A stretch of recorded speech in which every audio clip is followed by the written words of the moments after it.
Please welcome Faith Evans.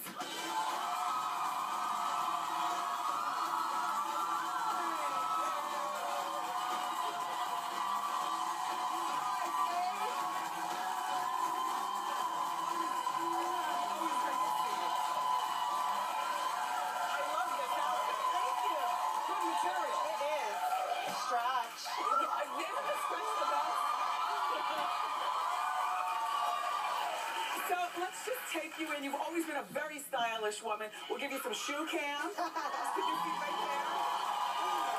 Yeah. Welcome back. Thank you. It's so good to be here. So we were talking earlier about the Real Housewives of Atlanta. I know you're a fan. I am a big fan. Would you rather a donkey booty or a stallion booty? You know what, though? Considering the fact that donkey is the badonkadonk thing, you know. Yes. I want a badonkadonk. I'll take either one, to be honest, because I'm half Italian.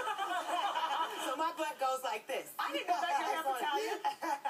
How are your kids, by the way? They're great. They're great. The two teenage boys, you know, kind of driving me crazy, but it's fun. Yeah, okay. So look at your daughter, China. How old is China now? China will be 20 in April. Oh, my gosh. Yes. I've been around long enough. I remember when she was born. She was like probably 2.5 when you first When you came on the scene, yeah.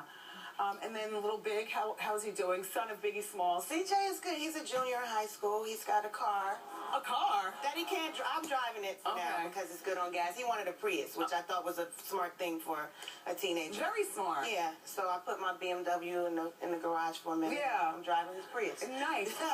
What do you tell him about his father? You know, I don't have to tell him much at all. I mean, I find myself telling him things that remind me and everyone else of his dad. Yeah. I mean, you know, I think between him spending time with Miss Wallace and C's and D-Rock and doing the movie, he has had such a great history lesson on his dad. Yeah. But the funny little things that he does that he would have never seen him do, like flick his toes together, and the way he uses one finger to rub his nose when his sinuses are bothering him. He he takes the asthma pump, and Big used to do this all the time. My friend Cheryl said, "Oh my God, how does he do it?" And he doesn't use the pump. He just puts the silver thing on his tooth and sucks out the asthma medicine. Like, I mean, just a lot of stuff that his dad used to do that he does. Wow.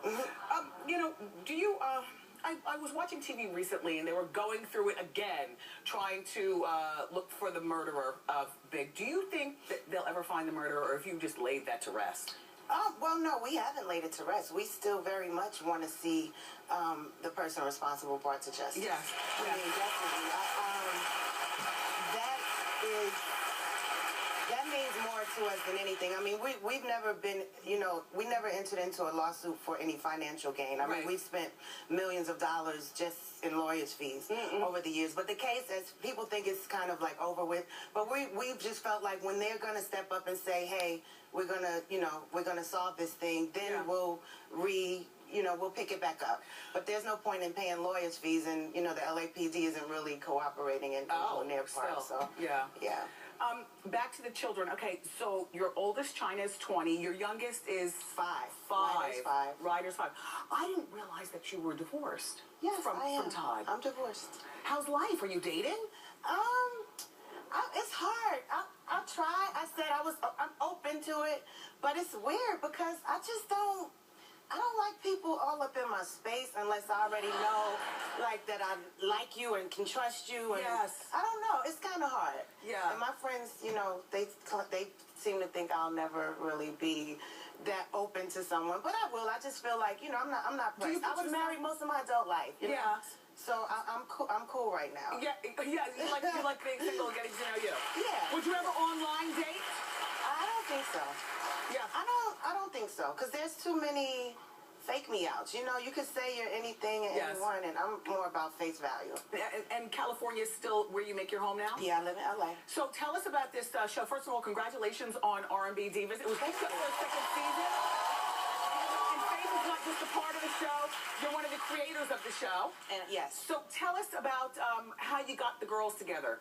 Well, my good friend Nikki Gilbert, who was the lead singer of Brownstone, she actually came to me. No, you know what? She gets a bad portrayal, but I think you only see that. You never see the onset of her handling her business. Yes. She handles her business. And then Monifa, remember her. Nikki pulled everybody together. Yeah? Actually. She had this cast and this idea, and she asked me to come on board and help her pitch the show because I had been working on a few other reality show ideas. Yeah. And we, started taking meetings, and people were interested, and TV One, stepped up to the plate.